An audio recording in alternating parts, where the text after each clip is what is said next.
when Gloria raised her wine glass at the harvest festival and declared, to finally being free from that old dirt farmer. While Carlos laughed about my pathetic overalls stinking up family gatherings, I felt something inside me crystallize like morning frost on dead leaves. I said nothing, just walked to my truck and drove to the county agricultural office, where I filed the first complaint about illegal pesticide violations I documented in Carlos's vineyard 3 weeks prior. 24 hours later, the State Environmental Protection Agency would be knocking on his door with search warrants. Before we continue, please subscribe to the channel and let us know where you are listening in the comments. The evening had started so differently. I'd driven my old Ford pickup to the Fresno Community Center, my best plaid shirt pressed and my boots polished. The Harvest Festival was Carlos's idea, a celebration of his first successful grape harvest from the vineyard I'd helped him build. The warm September air carried the scent of barbecue and the sound of mariachi music drifting across the parking lot. "Tio Victor," Carlos had called out, jogging toward me with that familiar grin that reminded me so much of his father, my younger brother Miguel, who'd passed 5 years ago. "You made it." Rosa was worried you might be too tired from working the fields. I chuckled and pulled a bottle from behind my back, a 1998 Cabernet Sauvignon I'd been saving since my late wife Elena's birthday. "For the man of the hour," I'd said, watching his eyes light up. Elena always said good wine should be shared with family during the most important moments. Rosa had rushed over then, her face flushed with excitement. Wearing the yellow dress I remembered Elena complimenting at last year's church social. "Victor, you have to see the display Carlos set up. Pictures from the vineyard, soil samples, even some of the first bottles. Everyone's asking how he learned so much about grape growing so quickly." We'd walk together toward the community center, their excited chatter filling the space between us. Gloria had been there at the entrance, accepting congratulations from neighbors like Mrs. Patterson and old Jim Kowalski from the hardware store. She'd looked elegant in her black dress, the expensive one she'd bought after I'd given Carlos the money for his down payment. "There's the man who made it all possible," Gloria had announced when she saw me, though something in her smile felt rehearsed, like she'd practiced it in the mirror.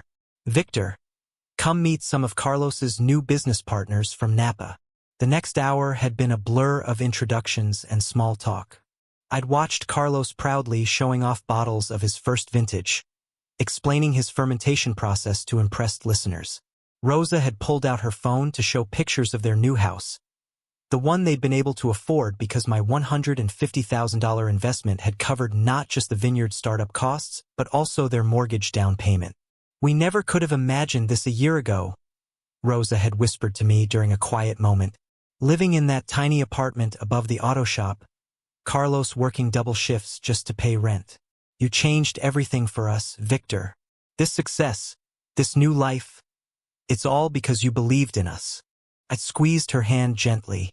Family takes care of family. That's what Miguel would have wanted. The food had been perfect carnitas that reminded me of Elena's Sunday dinners, fresh tortillas, and a salad made with tomatoes from my own garden.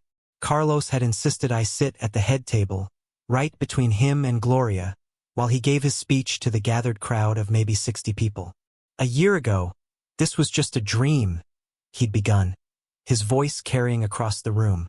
Rosa and I had nothing but hope and the generous heart of my Uncle Victor, who saw potential where others saw risk.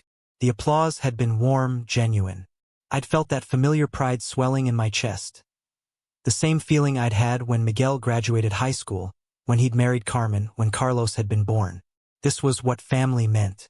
This was why I'd sold 40 acres of the land my parents had left me, the same land where I'd learned to work soil from my father's patient hands.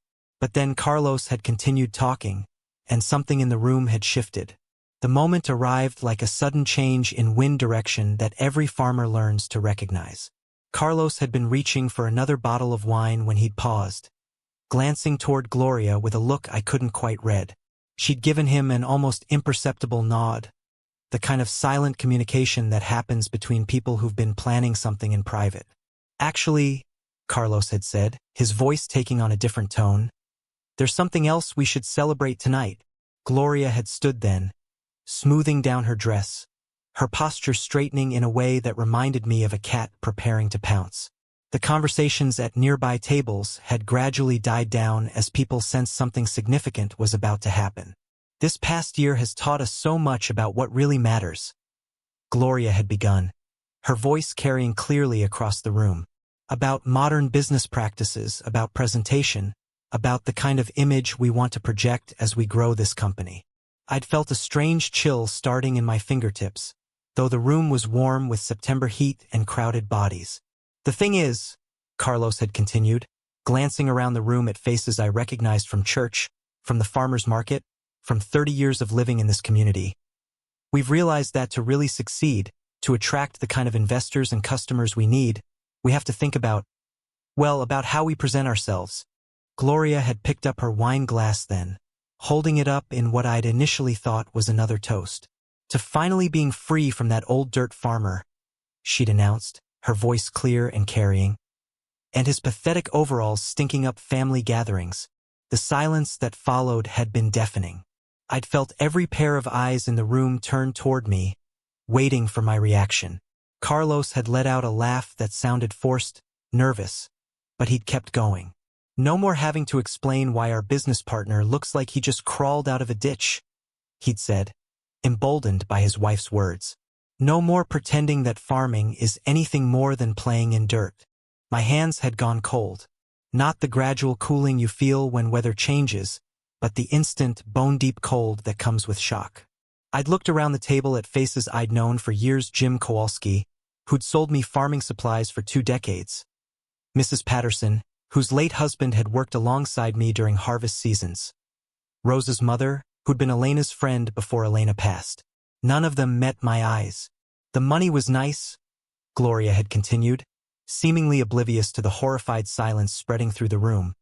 But now that we've established ourselves, we can't have people thinking we're associated with this kind of lifestyle. She gestured vaguely toward my work clothes. The clean jeans and button-down shirt I'd thought appropriate for a family celebration. I'd stood up slowly, my chair scraping against the linoleum floor. The sound had seemed impossibly loud in the silent room. Carlos had been reaching for another bottle of wine, still chuckling, when our eyes had finally met. For just a moment, I'd seen something flicker across his face. Maybe recognition of how far he'd gone. Maybe a flash of the boy who'd spent summers helping me repair fence posts and learning the names of different soil types. But then Gloria had touched his arm, and whatever I'd seen had disappeared. "Thanks for the party," I'd said quietly, my voice steady despite the trembling in my hands. "I hope the harvest treats you well." I'd walked out without another word, past tables full of people who'd known me since Carlos was born, past the display of wine bottles that bore labels reading Sanchez Family Vineyards, past the photos of grapevines growing in soil I'd taught him to test and amend. In the parking lot, I'd sat in my truck for 5 full minutes, staring at the community center's lit windows. I could hear laughter starting up again inside, the mariachi music resuming, conversation flowing as if nothing had happened. I'd looked down at my hands, still gripping the steering wheel. These were hands that had worked soil for 43 years, that had learned the difference between clay and loam by touch, that had planted the orange trees whose fruit had paid for Carlos's college textbooks. These hands had signed the papers to sell 40 acres of my father's land that had been in our family since 1953, when my parents had bought it with money saved from 10 years of working other people's crops. I'd driven home in silence, past fields I'd planted and tended, past the small house where Elena and I had planned to grow old together before cancer took her 3 years ago. The house felt emptier than usual that night, filled with the echo of Gloria's laughter and the memory of Carlos nodding along with her words. Sitting in my kitchen, I'd made myself a cup of coffee and opened the wooden box where Elena used to keep our important papers. Inside were the documents from the land sale, 40 acres sold for $150,000, every penny of which had gone to Carlos's vineyard startup. Below that, the deed to the remaining 60 acres, the property my father had left me with specific instructions in his will. For Victor, who understands that land is more than just dirt. It's legacy, responsibility, and the foundation for everything that matters. That's when I'd remembered the conversation I'd had with Carlos just 3 months ago. when I'd driven out to check on the vineyard's progress. I'd found him spraying something on the grapevines, using equipment I didn't recognize. New pesticide, he'd explained, gesturing towards several large containers stacked near his storage shed. Gloria found a supplier who gives us a bulk discount. More effective than those organic methods you taught me. I'd asked to see the labels, my decades of farming experience making me cautious about any chemical I didn't recognize. Carlos had been evasive, claiming the labels were inside, but he was in a hurry to finish spraying before the afternoon heat became too intense. "Trust me, Tio," he'd said. "I've done the research. This is what real commercial operations use." Now, sitting alone in my kitchen with the taste of betrayal still bitter in my mouth, I'd pulled out a small notebook where I'd recorded those chemical names I'd managed to glimpse on his containers. 3 compounds that I'd known were restricted by the EPA for use on food crops. Chemicals that could contaminate soil and groundwater for years if used improperly. I set down my coffee cup with steady hands. The shaking had stopped completely. Something inside me had settled, like sediment in still water, creating a clarity I hadn't felt since Elena's funeral. I'd looked around my kitchen at Elena's favorite coffee mug still sitting in the dish drainer, at the calendar where I'd marked the dates of Carlos's wine competitions, at the small stack of envelopes containing monthly payments from the buyer of my 40 acres. The land sale had been structured as an owner-finance deal, meaning Carlos received the immediate $150,000, while I collected $2,847.33 every month for 5 years. Money that had been going straight into an account I'd planned to leave to Carlos and Rosa when I passed. The irony wasn't lost on me. Carlos was building his modern business empire using money I provided, while mocking the very farming knowledge that had made that money possible. He was using chemicals that could destroy the soil quality I'd spent decades building, all while wearing suits bought with profits from land I'd inherited from parents who'd never owned anything as fancy as a $20 shirt. I'd reached for my phone and dialed a number I'd memorized 20 years ago. "County Agricultural Commissioner's Office," a tired voice had answered. "We're closed. But if this is an emergency." "This is Victor Sanchez," I'd said. "I need to report suspected pesticide violations on a commercial vineyard. I have documentation." The next morning had dawned crisp and clear, the kind of September day that reminds you why people choose to farm in California's Central Valley. I'd been up since 4:30, my usual time, making coffee and checking weather reports out of habit, even though I'd finished my own harvest 2 weeks prior. At 7 sharp, I'd driven into town to the office of Margaret Wu, an attorney who'd handled Elena's estate planning and had been recommended to me by 3 different farmers dealing with contract disputes. Her office occupied the 2nd floor of a converted Victorian house, the kind of place that specialized in helping people who worked with their hands navigate the complexities of paperwork and legal language. Margaret had been direct, professional, and surprisingly well-informed about agricultural law. She'd listened while I'd explained the situation, occasionally asking questions about dates, dollar amounts, and specific contract terms.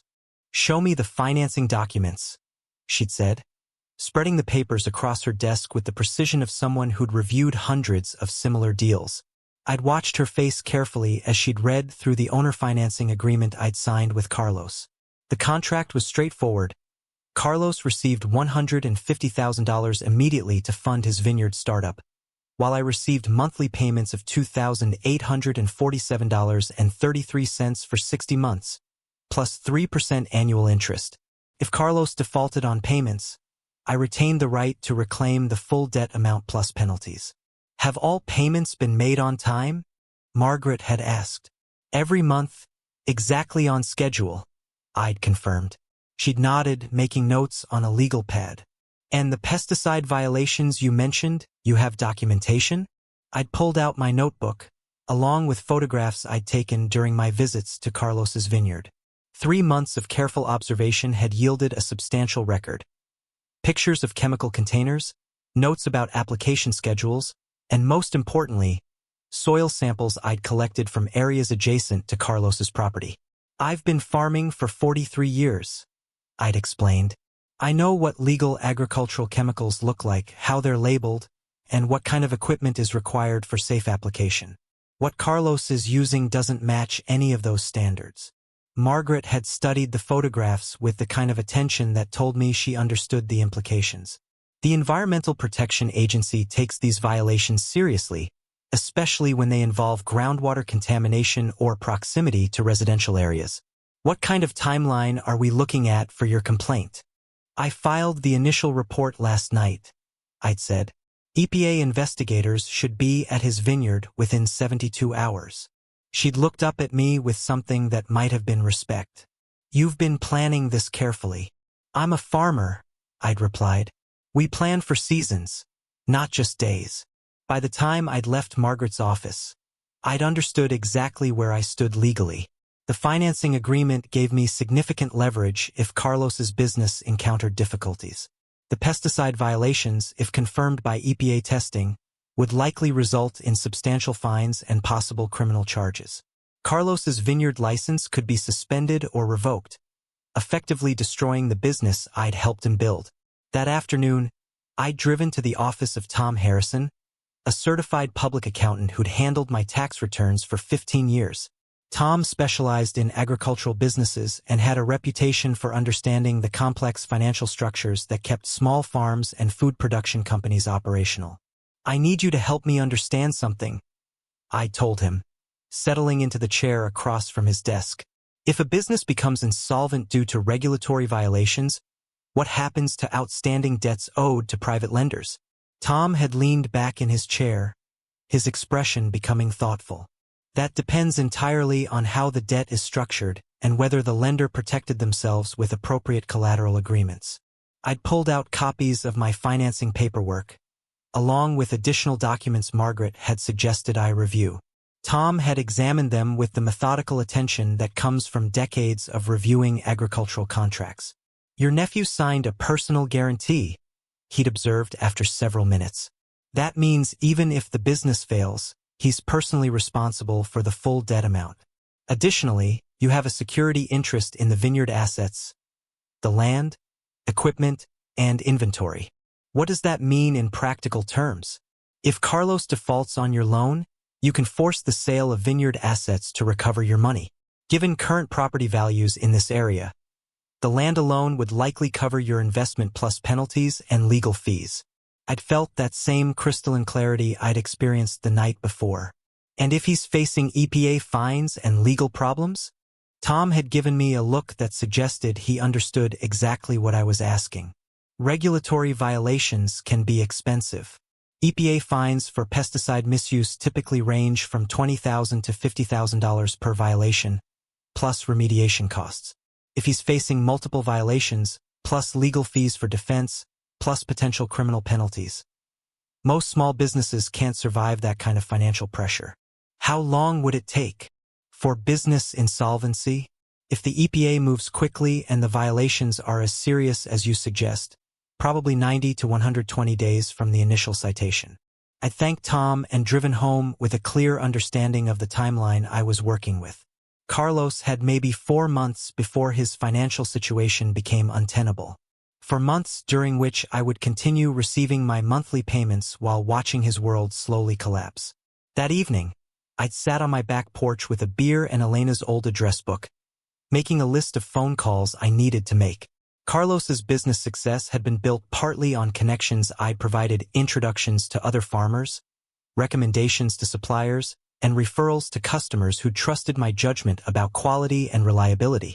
It was time to make some different kinds of calls. The EPA investigators had arrived on Tuesday morning, 3 days after the Harvest Festival. I'd seen their government vehicles parked at Carlos's vineyard entrance while driving past on my way to the farmer's market. 2 officials in khaki shirts and clipboards, accompanied by someone in a white coat who'd been collecting soil samples. By Thursday, Carlos had called me for the first time since the party. T.O. Victor. His voice had sounded strained. Nothing like the confident tone he'd used while insulting me in front of our entire community. I think there's been some kind of misunderstanding. Some government people came by the vineyard asking about pesticides. I'd been sitting in my kitchen, drinking coffee from Elena's favorite mug, watching the sun rise over fields I'd worked since I was Carlos's age. What kind of misunderstanding? They said someone filed a complaint about chemical violations. But you know how careful I am about following regulations. You taught me to respect the land. The irony in his voice, appealing to lessons I taught him while asking for help with a problem caused by ignoring those exact lessons, had been almost amusing. What did they find? I'd asked. Nothing serious. Some paperwork issues, maybe a few containers that weren't labeled properly. But they're talking about fines, Victor. They mention numbers that could seriously hurt the business. I'd let the silence stretch between us, sipping my coffee and listening to the anxiety building in his voice. The thing is, Carlos had continued, I might need to ask for some flexibility on our payment schedule, just temporarily until this gets sorted out. Maybe skip a month or two while I handle the legal fees. I see. You understand, right? I mean, we're family. And this is just a temporary setback. The vineyard is still profitable. Gloria thinks we might even be able to pay you back early once this blows over. I'd set down my coffee cup and looked out at the sunrise painting my fields gold and amber. Carlos, do you remember what I taught you about soil composition when you were 12 years old? What? You spent a summer working with me, learning about different soil types. Do you remember what I said about clay soil versus sandy soil? His voice had become confused, uncertain. Victor, I don't see what that has to do with. Clay soil holds water but drains slowly. Sandy soil drains fast but doesn't retain nutrients. The best growing medium is a careful balance. Enough clay to hold moisture. Enough sand to prevent root rot. Enough organic matter to provide nutrition. Okay, but the soil in your vineyard is 40% clay, 30% sand, 30% organic loam. Perfect growing conditions, which is why those 40 acres were the most valuable part of my inheritance. That's why I sold them to help you, instead of the rocky north section that's only good for grazing. I'd heard him breathing on the other end of the line, waiting for me to make my point. When you apply restricted pesticides to that kind of soil, they don't just disappear, Carlos. They bind to the clay particles and contaminate the groundwater. That contamination can last for decades. Victor, I think there's been some kind of mistake. The mistake, I'd said quietly, was mine. I thought family meant something to you. I'd hung up and turned off my phone. The next call had come on Friday, this time from Rosa. Her voice had been tearful, desperate in a way that reminded me of the young woman who'd called me 3 years ago when Carlos had been laid off from the packing plant. Victor, please, she'd begun. I don't know what happened at the party. Carlos told me he said some things he didn't mean, that he was nervous and drank too much. I'd been working in my garden when the phone rang, harvesting the last tomatoes before the first frost. My hands had been covered with rich, dark soil, the same soil I'd been working for 4 decades. The same soil that had produced the money Carlos was now asking me to forgive. What do you need, Rosa? The EPA people say Carlos might have to pay fines. Big ones. And there are lawyers involved now and court dates, and I don't understand any of it but the numbers they're talking about. Her voice had broken. We might lose everything, Victor. The house, the vineyard, everything we've built. I'd looked down at the tomatoes in my basket, perfect, red, grown in soil that had never been contaminated by shortcuts or chemicals or disrespect for the land that provided them. What does Carlos want me to do? He's hoping you might consider restructuring the loan. Maybe reduce the monthly payments or defer them for 6 months while we get through this legal situation. And after that, things will go back to normal. The vineyard is still successful, still profitable. This is just temporary. I'd walked back toward my house, past Elena's rose garden, past the small shed where I kept tools that had belonged to my father. Rosa, do you remember when Carlos was laid off 3 years ago? Of course. You called me at 11 o'clock at night, crying because you didn't know how you were going to pay rent. You said you'd never ask family for money, but you didn't have anywhere else to turn. You saved us then. We'll never forget that. I didn't just give you money for rent, Rosa. I bought groceries for 6 weeks. I paid Carlos's truck payment for 3 months. I hired him to help with my harvest even though I didn't need the extra labor, because I knew he needed to feel useful while he looked for work. Her voice had become very small. We know. We're grateful. When Elena was sick, Carlos promised he'd help me maintain her rose garden after she passed. Do you see roses blooming in December, Rosa? The silence on the other end had told me she understood. When my father died and left me this land, he made me promise to use it to take care of family. I've kept that promise for 43 years. I sold the most valuable part of my inheritance to give Carlos a future. Victor, at that party, your husband announced to 60 people that he was embarrassed by me. His wife said I was holding them back.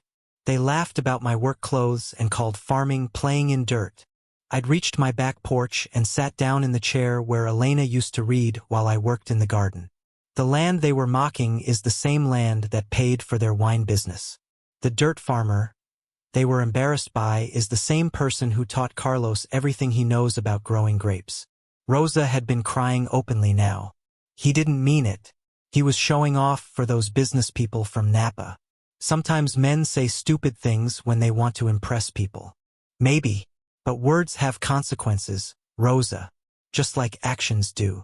I'd ended the call and sat on my porch until sunset, thinking about Elena and the conversations we'd had about legacy, about what it means to build something lasting versus what it means to chase immediate success. That night, I'd called Margaret Wu. The EPA investigation will probably take another 2 weeks, she'd told me. But based on the preliminary findings, we're looking at multiple violations. Your nephew was using 3 different restricted pesticides, none of which were properly licensed for his operation. What kind of timeline for penalties? Fines will be assessed within 30 days of the final report. Given the scope of violations and the proximity to residential water sources, I'd estimate between $60,000 and $80,000 in penalties, plus mandatory soil remediation costs of probably another $20,000 to $30,000. I'd done the math in my head. Carlos's vineyard generated maybe $40,000 in annual profit. Even if he could continue operating, it would take 3 years just to pay the EPA fines, assuming he had no other business expenses. There's something else, Margaret had continued.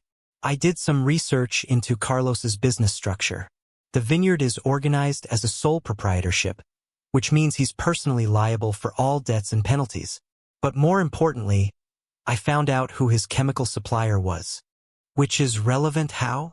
The supplier is a company called AgriCorp Solutions, based in Nevada. They specialize in selling restricted pesticides to small agricultural operations, often without proper licensing or documentation. The EPA has been investigating them for 2 years. I felt pieces clicking into place. Someone recommended this supplier to Carlos. According to purchasing records I was able to access, the initial contact came through Gloria Sanchez. She signed the original procurement contracts. The next morning, Saturday, I'd driven into town earlier than usual. The farmers' market didn't officially open until 8, but I'd wanted to arrive while vendors were still setting up, when conversations could happen quietly without drawing attention. Jim Kowalski had been arranging display cases of hardware supplies when I'd approached his booth. He'd looked up with the kind of expression people wear when they're not sure whether to pretend nothing happened or acknowledge an uncomfortable situation. "Victor," he'd said carefully, "how are things?" "Fine, Jim. You can't complain." He'd continued organizing his merchandise, avoiding eye contact. "Heard Carlos is having some trouble with regulators. Word travels fast. Small community. People talk." He'd finally looked at me directly. For what it's worth, what happened at that party wasn't right. Lot of folks felt uncomfortable about the whole thing. I'd appreciated his honesty. Carlos is young. Sometimes young people make mistakes. Maybe, but some mistakes cost more than others. That conversation had been repeated, with variations, at 6 different booths throughout the morning. Mrs. Patterson had been blunt. That boy forgot where he came from. Maria Santos, who sold fresh tortillas, had shaken her head sadly.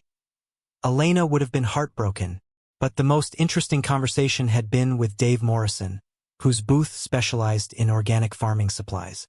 Funny thing, Dave had said while helping me load bags of winter cover crop seeds into my truck, had a woman come by about 4 months ago asking about pesticides. Not organic stuff, the serious chemicals that require licensing. Local woman? Said she was nicely dressed, driving a new SUV. Asked specifically about suppliers who could provide bulk quantities without too much paperwork. I'd paused in loading the seeds. What did you tell her? Told her I don't deal in that kind of product and suggested she talk to a licensed agricultural consultant.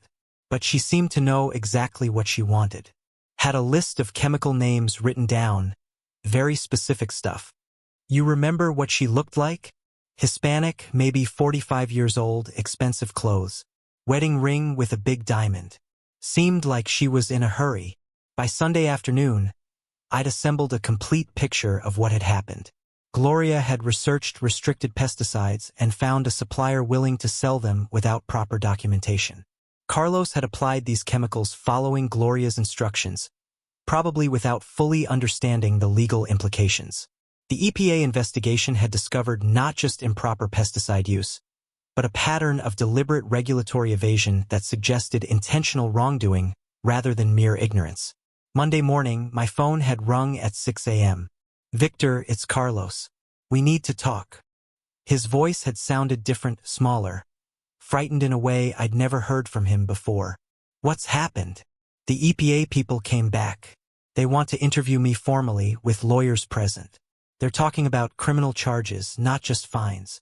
I'd been drinking coffee in my kitchen, looking out at fields where morning mist was rising from soil that had never been contaminated by chemical shortcuts. What kind of criminal charges? Knowing violation of environmental protection statutes, falsification of documentation, something about endangering public water supplies. His voice had cracked. Victor, they could send me to jail. I'd let him sit with that possibility for a moment. There's more, he'd continued. Our lawyer says the business is definitely going to be insolvent. Between the EPA fines and the legal fees, we can't survive this financially. We're going to lose the vineyard, the house, everything. I'm sorry to hear that. But here's the thing, our lawyer says that because your loan has a personal guarantee, we still owe you the money even if the business fails. The full amount, plus interest and penalties. I'd walked to my kitchen window and looked out at the sunrise. How much? According to the contract, if we default, we owe the remaining principal balance plus a 20% penalty. That's almost $140,000, Victor. The number had hung in the air between us like smoke from a wildfire. Victor, you know we don't have that kind of money. If you enforce the contract, we'll have to declare personal bankruptcy. We'll lose our house, our car, everything. I'd thought about Elena, about the conversations we'd had about forgiveness and family loyalty. I'd thought about my parents, who'd worked other people's land for 10 years to save enough money to buy 40 acres of their own. I'd thought about Miguel, Carlos's father, who'd taught his son to work with his hands and respect the people who'd built the foundation for his opportunities. What are you asking me to do? Forgive the debt. Let us walk away clean. We'll move back to Rose's mother's house. Start over somewhere else. But please don't destroy us completely. I'd poured myself another cup of coffee and sat down at the table where Elena and I had planned our retirement, where I'd calculated how much land to sell to help Carlos, where I'd signed papers transferring 40 acres of my father's legacy to a nephew who'd called me an embarrassment. Carlos, do you remember what you said about me at that party? I was drunk. I didn't mean it. What exactly didn't you mean? That I'm a dirt farmer? That my work clothes are embarrassing? That I was holding you back? None of it. I was trying to impress those investors, trying to sound sophisticated. It was stupid. Which part was stupid? Saying it or meaning it? The silence that followed had been long enough for me to finish my coffee. Both, he'd finally whispered. Both parts were stupid. I'd stood up and walked to the wooden box where Elena kept our important papers. Inside, along with our land deed and her life insurance policy, was a photograph of my parents standing in front of our farmhouse in 1955. My father wearing overalls, my mother in a simple dress, both of them smiling with the quiet pride of people who'd worked hard to build something lasting. I need some time to think about this, I told Carlos. How much time? I'll let you know. 2 days later, Margaret Wu had called with news. The EPA completed their investigation, she'd said. Your nephew is facing 4 separate violations, with total fines of $78,000. Additionally, the state attorney general is considering criminal charges for knowing violation of environmental statutes. What kind of sentence are we looking at? First offense, probably probation and community service. But the conviction would be permanent, and he'd be prohibited from obtaining agricultural licenses for 5 years.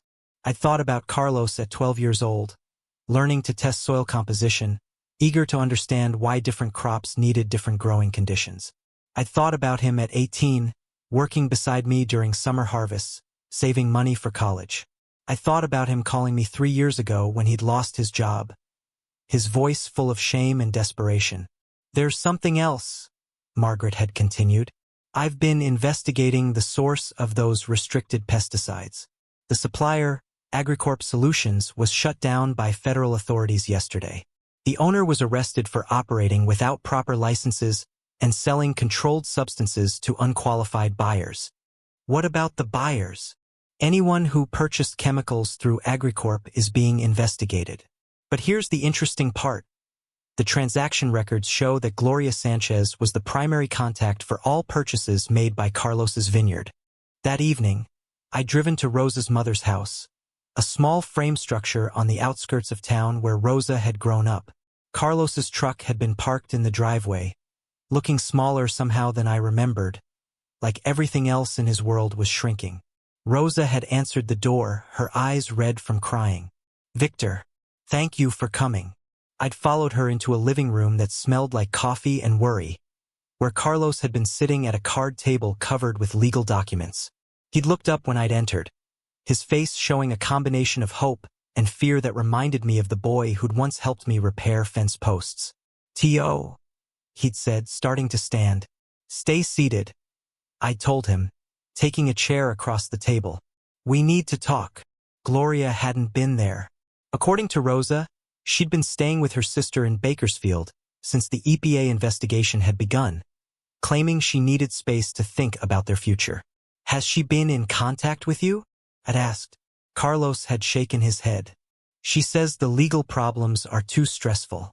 She needs time to decide whether she wants to be married to someone facing criminal charges." I'd looked at the legal documents spread across the table, EPA citations, court summons, bankruptcy paperwork, and copies of the financing agreement I'd signed to help them build their dream. "Carlos, I want you to understand something. When I sold 40 acres to give you that money, I wasn't just making an investment. I was passing on part of your grandfather's legacy." His eyes had filled with tears. "That land had been in our family for 70 years. Every acre represented years of backbreaking work, of choosing family needs over personal wants, of building something that could last beyond one generation." Rosa had reached across the table to squeeze Carlos's hand. "We understand, Victor. We know what you sacrificed for us." "Do you?" I'd asked quietly. "Because 3 months ago, when you announced to our entire community that you were embarrassed by me, it didn't sound like understanding. It sounded like shame." Carlos had wiped his eyes with the back of his hand. "I've replayed that night 1,000 times. I know I can't take back what I said, but I'm asking you to give me a chance to make it right." I'd pulled a manila envelope from my jacket pocket and placed it on the table between us. "Before we talk about making things right, there's something you need to see." Carlos had opened the envelope with trembling fingers. Inside were photocopies of purchase orders, chemical supplier invoices, and bank records that Margaret Wu had obtained through her investigation. "These are Gloria's transactions with Agricorp Solutions," I'd explained, watching his face as he read through the documents. "She made first contact with them 4 months ago. She specifically requested chemicals that require special licensing. She arranged all the purchases and deliveries." Carlos's face had gone pale as he'd studied the paperwork. "She told me these were standard agricultural supplies. She said she'd researched the best products for commercial vineyards. Did you read the labels before applying them?" I trusted her research. She spent weeks studying successful vineyard operations in Napa. She said this was what professionals used. Rosa had been reading over his shoulder, her expression growing more horrified with each page. "Carlos, these chemicals are restricted by the EPA. Look at these warning labels." She said the warnings were just liability protection for the manufacturer, Carlos had whispered. She said experienced farmers knew how to use them safely. I'd watched him connecting the pieces, seeing his wife's betrayal unfold alongside his own. Gloria knew exactly what she was doing, Carlos. She researched restricted chemicals, found an illegal supplier, and convinced you to apply substances that would contaminate the soil for decades. But why would she do that? Because she wanted quick profits from high-yield crops, and she didn't care about the long-term consequences. She was building a business she could sell to those Napa investors, using your family name and my money. Carlos had put his head in his hands. She's been talking to divorce lawyers, hasn't she? According to the bank records, she withdrew $15,000 from your business account 2 weeks ago. That money is unaccounted for. The room had fallen silent except for the sound of Carlos crying and Rosa trying to comfort him. I'd looked around the small living room where Rosa had grown up, thinking about the modest dreams that had been corrupted by ambition and shortcuts. "Victor," Rosa had said finally, "what happens now?" I'd stood up and walked to the window, looking out at a neighborhood where families like Rosa's had lived for generations, working honest jobs and raising children who understood the value of hard work. "The EPA fines have to be paid," I'd said. "The criminal charges will probably result in probation and community service. The vineyard will be shut down permanently. And your loan." I turned back to face them. "According to our contract, default triggers immediate payment of the full remaining balance plus penalties. That's $138,000. Carlos had looked up at me with the expression of a man watching his entire world collapse. "We don't have that money, Victor. We'll have to declare bankruptcy." "I know. So what are you going to do?" I'd reached into my other jacket pocket and pulled out a second manila envelope. "I'm going to offer you a choice." Carlos had opened this envelope to find a legal document prepared by Margaret Wu. His eyes had scanned the pages, confusion growing on his face. "I don't understand. This says you're forgiving the debt entirely. Read the conditions." He'd found the relevant section and read aloud. "Debt forgiveness is contingent upon Carlos Sanchez completing 1,000 hours of community service with the Fresno County Agricultural Extension Office, teaching sustainable farming practices to beginning farmers." Rosa had looked between us. 1,000 hours? At 20 hours per week, that's about 1 year of service, I'd explained. "You'll be teaching the same soil science and sustainable agriculture methods I taught you, helping other young farmers avoid the mistakes you made." Carlos had set down the document with shaking hands. "You're giving us a way out. I'm giving you a chance to remember who you really are. Miguel's son, Elena's nephew, part of a family that builds things instead of destroying them. And if I refuse, then I enforce the original contract. You declare bankruptcy, lose your house, and spend the next several years rebuilding your credit while owing me money you'll never be able to pay." Carlos had looked at Rosa, then back at me. "The community service.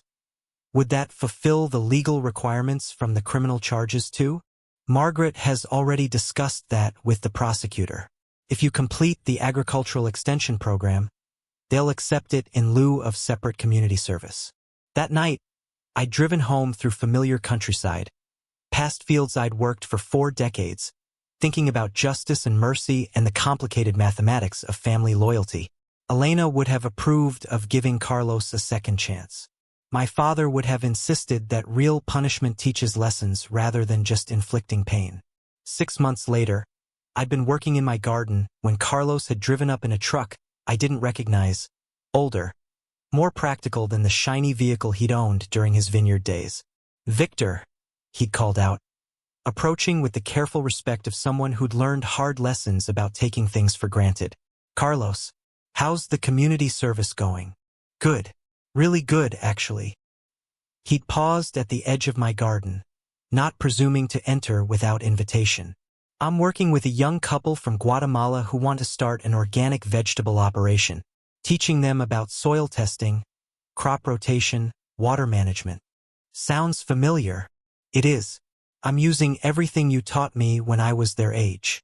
He'd looked down at his boots, practical work boots, not the expensive casual shoes he'd worn during his wine business phase.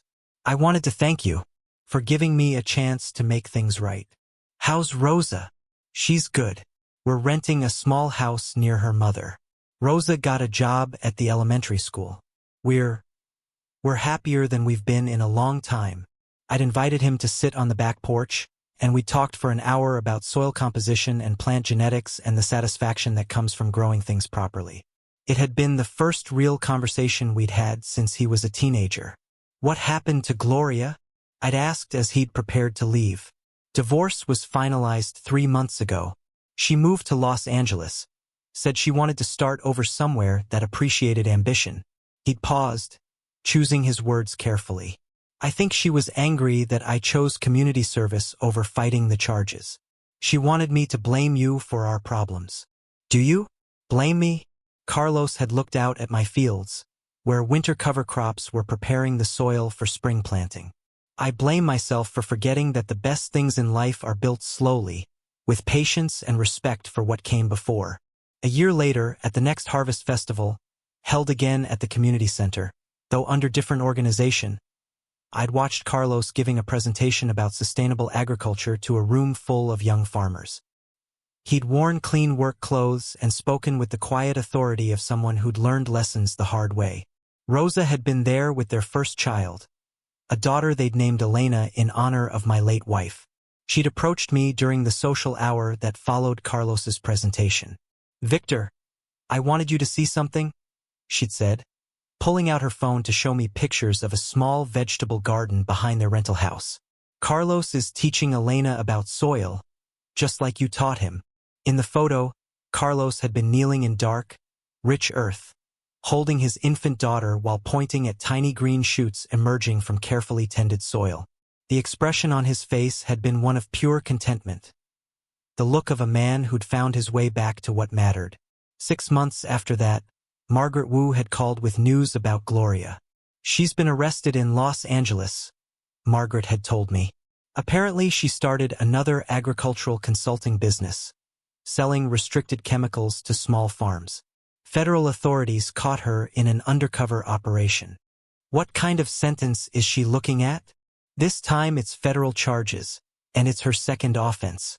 Probably 2 to 3 years in minimum security prison, plus substantial fines. I'd thought about Gloria's ambition, her determination to build wealth quickly regardless of consequences, her willingness to destroy soil that had taken decades to develop. Some people never learned that shortcuts always exact a price. Today, 3 years after that harvest festival where everything changed, I'm sitting on my back porch watching the sunrise over fields that have never been contaminated by restricted chemicals. Carlos completed his community service requirement last month and has been hired full-time by the Agricultural Extension Office. He and Rosa bought a small house with a large garden, where they're teaching little Elena to distinguish between clay soil and sandy loam. The 40 acres I sold to help them are being remediated by EPA contractors, a process that will take another 5 years before the soil can be safely farmed again. The cost of that remediation exceeded $200,000, money that came from seizure and sale of AgriCorp Solutions assets. I've started taking Social Security and renting out half my remaining fields to young farmers like the couple Carlos is mentoring.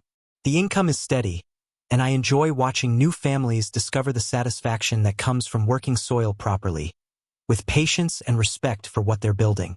Elena's rose garden blooms every spring now, tended by Carlos during his weekly visits. He brings Elena to help with the weeding, teaching her the names of different flowers and explaining why roses need different care than vegetables. Last week, Carlos asked if I would consider selling him 10 acres of my remaining land, not for another ambitious business venture, but for a small family farm where he and Rosa could raise their daughter surrounded by the values Miguel had tried to teach him 40 years ago. I told him I'd think about it, but I already know my answer will be yes. Family takes care of family, but only when family remembers what that really means. Some harvests take longer than others, but the best ones are always worth waiting for. If you liked this story, please like this video, subscribe to the channel, and share your impressions in the comments below. Your support helps us continue bringing you these stories of justice, redemption, and the complicated mathematics of family loyalty.